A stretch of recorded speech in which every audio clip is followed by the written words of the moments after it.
So hello guys, good morning, good afternoon, good evening. तो हम लोग जो है ब्लड रिलेशन के 10 क्वेश्चंस करेंगे आज। 10 क्वेश्चन प्रैक्टिस करेंगे जैसे हम डेली से कर रहे हैं। सी सेट के रीजनिंग के हर दिन के 10-10 क्वेश्चन प्रैक्टिस कर रहे हैं, तो आज उसमें से ब्लड रिलेशन का करेंगे। इसमें से क्वेश्चन नंबर फर्स्ट है कि pointing to a photograph a lady tells Shakti. एक फोटोग्राफ की तरफ पॉइंट करते हुए, ठीक है, एक फोटोग्राफ की तरफ जो है पॉइंट करते हुए एक लेडी जो है, लेडी क्या किससे कह रही है? शक्ति से कह रही है। शक्ति से कह रही है कि I am the daughter of this lady and her son is your maternal uncle. मतलब कि इस फोटो का जो है, इस फोटो का आई am the daughter, I am the daughter of this lady, और इसका जो बेटा है, अब ये डॉटर है तो मतलब इसका क्या है? बेटा, मतलब इसका भाई होगा। इसका जो बेटा है, इसका जो बेटा है, इसका जो भाई है, मतलब इस लेडी की शक्ति का जो है, लेडी जो है, जो लेडी का जो भाई है और इसका बेटा ही हुआ, सन हुआ ना, एक डॉटर है एक सन है। वो क्या है?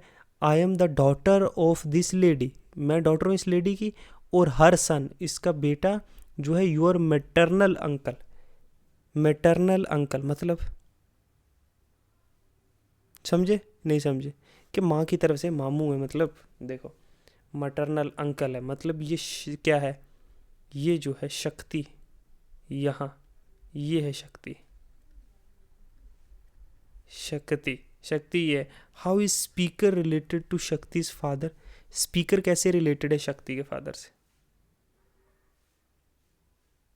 बताओ। अगर इसने मैटरनल अंकल कहा है, मतलब कि फोटो की तरफ आई am the only daughter of this lady, lady, I am the only daughter of this lady, I am the only daughter, मतलब ये बोल रही है ना। एंड हर सन, और इसका जो बेटा है वो तुम्हारा मैटरनल अंकल है। How is the speaker related to Shakti's father? Shakti के फादर से स्पीकर कैसे रिलेटेड है? मतलब शक्ति का फादर कौन हुआ? शक्ति का पिता, ये हुआ ना शक्ति का पिता, ठीक है, ये शक्ति का फादर हुआ। ये क्या है? डॉटर का, इसका हस्बैंड है। तो शक्ति का फादर जो है, एक स्पीकर से जो वाइफ है, वाइफ ऑफ शक्तिज फादर, ठीक है। इस तरीके से क्वेश्चन होंगे। और क्वेश्चन करते हैं, आपको और अंडरस्टैंडिंग क्लियर होगी। क्वेश्चन नंबर 2 है pointing to a old man. एक ओल्ड मैन की तरफ पॉइंट आउट करते हुए, देखो इसने ना इस एक ओल्ड मैन की तरफ पॉइंट आउट करते हुए कहा, किस के ओल्ड मैन से कहा, pointing to a old man, old man की तरफ उंगली करते हुए किसने कहा? सत्या साइड। ये कौन है? सत्या। सत्या ने कहा कि इसका, इस ओल्ड मैन का जो बेटा है, इस ओल्ड मैन का जो बेटा है, हिज सन जो है, इज माई सन अंकल, ये मेरे बेटे का, इज मेरे सन का जो है वो क्या है? अंकल है। मतलब ये दोनों क्या हैं? भाई हैं। मेरे सन का ये अंकल है। तो क्या हुआ? तो वो old man, how is the old man related to Satya? Old man कैसे रिलेटेड है सत्या से? ओल्ड मैन जो है वो ग्रैंड फादर है। फादर है किसका? सत्या का। ओके, तीसरा क्वेश्चन करते हैं। क्वेश्चन नंबर 3 है कि ए जो है वो ब्रदर है बी का। ए जो है वो क्या है? ब्रदर है किसका? बी का। और सी जो है वो फादर है डी का। सी जो है वो फादर है किसका? डी का। ई जो है क्या है? वो मदर है बी की। ई जो है वो क्या है? मदर है। ई मदर है बी की। ए एंड डी जो है ब्रदर है। ए और अगर डी जो है वो ब्रदर है, ठीक है, तो डी का बाप कौन है? सी। ये दोनों आपस में क्या हुए? पति पत्नी, हस्बैंड वाइफ हुए ना। How is E related to C? E कैसे रिलेटेड है सी? ई जो है is the wife of C, समझे? ई जो है वो वाइफ है सी की। इस तरीके से क्वेश्चन हो। नेक्स्ट क्वेश्चन की तरफ चलते हैं। क्वेश्चन नंबर 4 कि Deepak is the brother of Sushant. मतलब दीपक जो है वो ब्रदर है किसका? सुशांत का। सुशांत का ब्रदर है। और रेना जो है वो सिस्टर है अतुल की। मतलब जो रेना है वो सिस्टर है अतुल की। और सुशांत जो है वो सन है किसका? रेना का। मतलब सुशांत जो है वो सन है रीना का। और रीना का जो क्या है, जो भाई है वो है, रीना जो है वो सिस्टर है किसकी? अतुल की। ठीक है। क्वेश्चन पूछा how is Deepak related to Reena. अब दीपक रीना से कैसे रिलेटेड है? तो दीपक सुशांत का भाई है, ये दोनों ब्रदर है। सुशांत अगर रीना का बेटा तो दीपक की भी क्या है? Deepak is son of Reena, है ना? इस तरीके से ये क्वेश्चन सॉल्व होंगे। नेक्स्ट क्वेश्चन करते हैं। देखो क्वेश्चन है A B C are sister. A B और सी जो हैं वो क्या हैं? सिस्टर्स हैं। और डी जो है वो ब्रदर है ई का। D is the brother of E and E जो है वो डॉटर है बी की। ई जो है वो डॉटर है किसकी? बी की। ई जो है डॉटर है बी की। और डी जो है वो ब्रदर है ई का। डी जो है वो ब्रदर है ई का, समझे? How is A related to D. A कैसे रिलेटेड है डी से? ए कैसे रिलेटेड है किससे? डी से। ये कैसे रिलेटेड है? तो क्या है? ए जो है, A is aunt of D. Okay.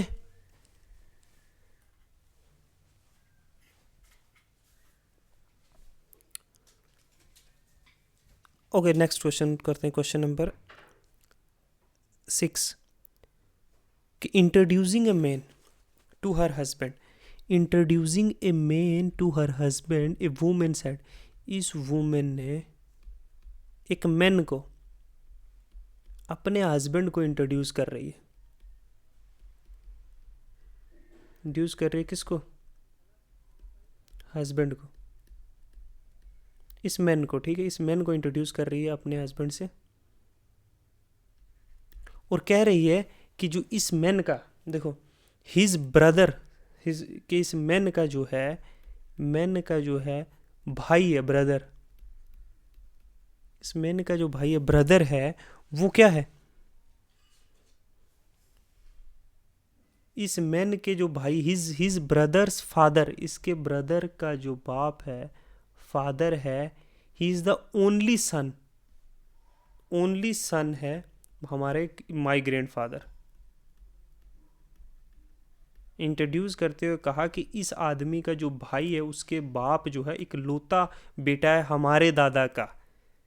तो how is women related to the man? तो वुमेन ऑब्वियसली क्या है? बहन है उनकी, ठीक है, ये वुमेन। तभी तो उनके दादा का इकलौते बेटे का जो है ये इंसान का भाई है। How is women related to his man? तो सिस्टर ऑफ दिस मैन क्या है? Sister of this man. Okay, समझ गए?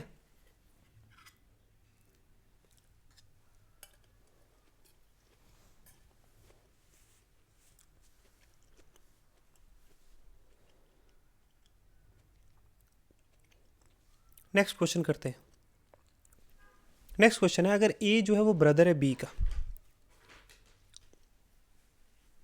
अगर ए जो है वो क्या है? ब्रदर है बी का। और बी जो है वो ब्रदर है सी का। बी भी ब्रदर है सी का। अगर ए ब्रदर है बी का तो ए बी सी तीनों भाई हो गए। और डी जो है वो फादर है ए का। डी जो है वो फादर है ए का। डी अगर ए का फादर है तो डी इन सबका फादर है। Based on this statement which of the following statement can not be definitely true. लेकिन यहाँ एक बात याद रखना, यहाँ सी का जेंडर नहीं दिया हुआ है। सिर्फ इतना कहा है कि बी जो है वो ब्रदर है सी का। B is the brother of A, B जो है ए का ब्रदर है, डेफिनेटली ट्रू है। Can not be definitely true ये पूछा है। बी जो है वो सन है डी का, B is the son of D, B जो है वो सन डी का, correct. A is the brother of C, A जो है वो ब्रदर है सी का, ये तो definitely. C is the brother of A, देखो सी का जेंडर नहीं दिया हुआ, इट कुड बी मेल भी हो सकता है, फीमेल भी हो सकता है, तो ब्रदर है या सिस्टर है ये कहा नहीं जाता, डेफिनेटली ट्रू नहीं है ये। A B C are the children of D, ये तो डेफिनेटली ट्रू है, ये इनका बाप है, ये तीनों जो है इनके चिल्ड्रन से। तो ऑप्शन डी जो है वो करेक्ट आंसर है क्वेश्चन के हिसाब से, can not be definitely true, तो डी जो है can not be definitely true, ठीक है, इस तरीके से होगा। नेक्स्ट क्वेश्चन करते हैं। व्हेन अनुज सा मनीष, जब अनुज ने जो है, अनुज ने, याद रखना, अनुज ने मनीष को देखा,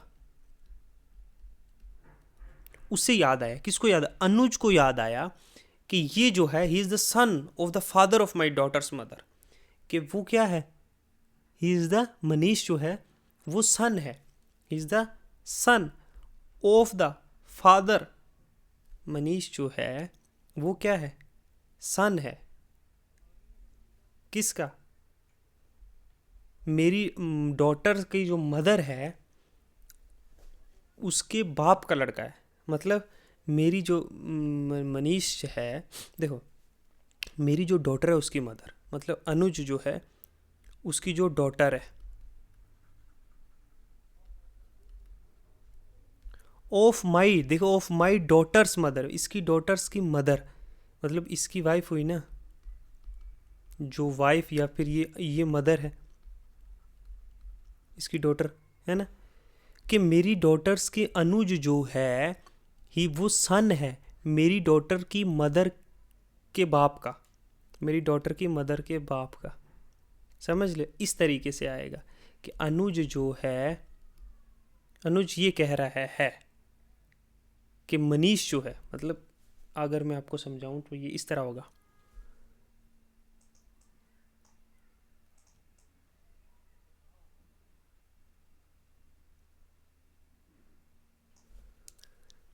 कि देखो मनीष ये है ना, अनुज मनीष है, ठीक है, ये अनुज है, अनुज को, अनुज ने जब मनीष को देखा तो उसको याद आया कि ये जो है, ये मनीष जो है वो क्या है, मनीष जो है वो क्या, son of the father of my daughter's mother, के मेरी जो डॉटर है उसकी जो मदर है, मतलब मेरी जो डॉटर है उसकी मदर, मतलब मेरी बीवी है, इसकी तो बीवी हुई ना, अनुज की बीवी, उसके बाप का लड़का है, कौन, मनीष, तो मनीष क्या लगा, who is Anuj to Manish, अब अनुज का मनीष क्या लगा, ब्रदर इन लो, क्योंकि ये इसकी बीवी का भाई है, अगर इसके बाप का लड़का है, इसकी बेटी की माँ का जो है, इसकी बेटी की जो माँ है उसके बाप का लड़का है मनीष, समझे, इस तरीके से ये क्वेश्चन सॉल्व होगा। अच्छा एक और क्वेश्चन करते हैं। Pointing to a person, a man said, a pointing to a person, एक आदमी ने एक दूसरे इंसान की तरफ, pointing to a person, a man said to women, देखो इस मैन ने जो है औरत से कहा, वुमेन से कहा, ठीक है, वुमेन से कहा, एक इंसान की तरफ इशारा करते हुए कि जो इसकी मदर है, इस इंसान की जो मदर है, इस इंसान जो इस इंसान की तरफ इशारा किया ना, इस पर्सन की तरफ, कि इसकी जो मदर है is the only daughter of your father, कि आपके जो बाप है उसकी एक लौती बेटी है, इसकी जो मदर है, इसकी जो मदर है वो वुमेन को, उस वुमेन को कहा कि वो जो है तुम्हारे बाप की, तुम्हारे फादर की एक लौती बेटी है। इस इंसान को देखो, इस वुमेन को इसने कहा कि ये जो है इस इंसान की तरफ पॉइंट आउट करते हुए कि ये जो है इसकी जो माँ है वो जो है एक लौती बेटी है तुम्हारी बाप की। तो how is women related to that person? Women क्या है? वुमेन जो है वो मदर है उस इंसान की, उसकी माँ की। तो इंग्लिश का समझना बड़ा इंपॉर्टेंट है यहाँ पे। एक और क्वेश्चन करते हैं चलो। अगर एक्स जो है वो ब्रदर है of the son of Y's son, मतलब एक्स जो है वो क्या है? ब्रदर है किसका? Is a brother of son of Y son, मतलब son of Y son, Y के लड़के का जो लड़का है वो एक्स का भाई है। तो how is X related to Y?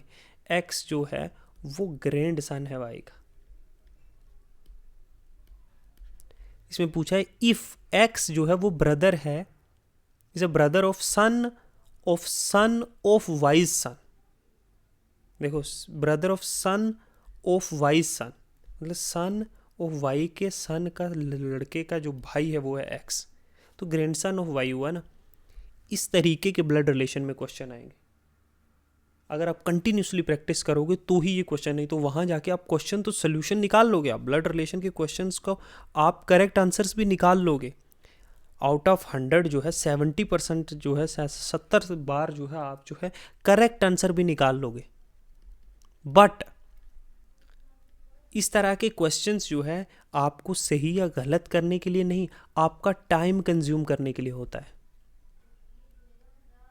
ठीक है। और आपका टाइम कंज्यूम हो जाएगा रीजनिंग के एक ब्लड रिलेशन के क्वेश्चन में, तो आप मैथ्स या इंग्लिश या फिर बाकी चीज़ें कब करोगे, या बाकी रीजनिंग के क्वेश्चन कब करोगे? तो आपको क्या करना पड़ेगा ब्लड रिलेशन में? ब्लड रिलेशन में आपको जो है डिफरेंट टाइप्स ऑफ क्वेश्चंस जो है लेने पड़ेंगे और उनकी प्रैक्टिस करनी पड़ेगी इन ए गिवन सेट ऑफ टाइम के 10 क्वेश्चंस को मैं 10 मिनट के अंदर सॉल्व करूंगा, तभी जाके ये ब्लड रिलेशन वाले क्वेश्चंस होंगे। Otherwise, you will be able to solve these questions and you will think in your mind, okay, I have done the preparation of blood relation, but in exam you will also will do the right answers. You will find out the right answer, but in doing so, you will waste much of your time. तो इसका कोई फायदा नहीं होगा। So what you have to try it, you have to solve these questions, but you have to increase your efficiency at the same time also. You have to calculate that how much time you have used in doing these questions. If you have solved 10 questions, how much time have you spent in solving that 10 question? If you're spending 20 minutes or 25 minutes in solving 10 questions, then you are not doing it correctly. Even the answers are right. So you have to consume less and less amount of times. For example, if you are solving 10 questions in 10 minutes, try solving in 8 minutes. Try solving in 6 minutes. Try solving in 5 minutes. So your aim should be efficiency. Correct answers is the ultimately you have to solve them correctly, but you have to keep in mind how much time you are using in doing so. Okay, so first you work on the concepts. Okay, how much correct answer you are doing. When you are almost finishing 7-8 questions out of 10 questions you are doing right, then focus on efficiency, how much time you are consuming. In this way you will able to solve these kind of questions. Okay, तो आज के लिए इतने ही रखते हैं, next में मिलते हैं कोई नए चैप्टर के साथ। Thank you, good bye.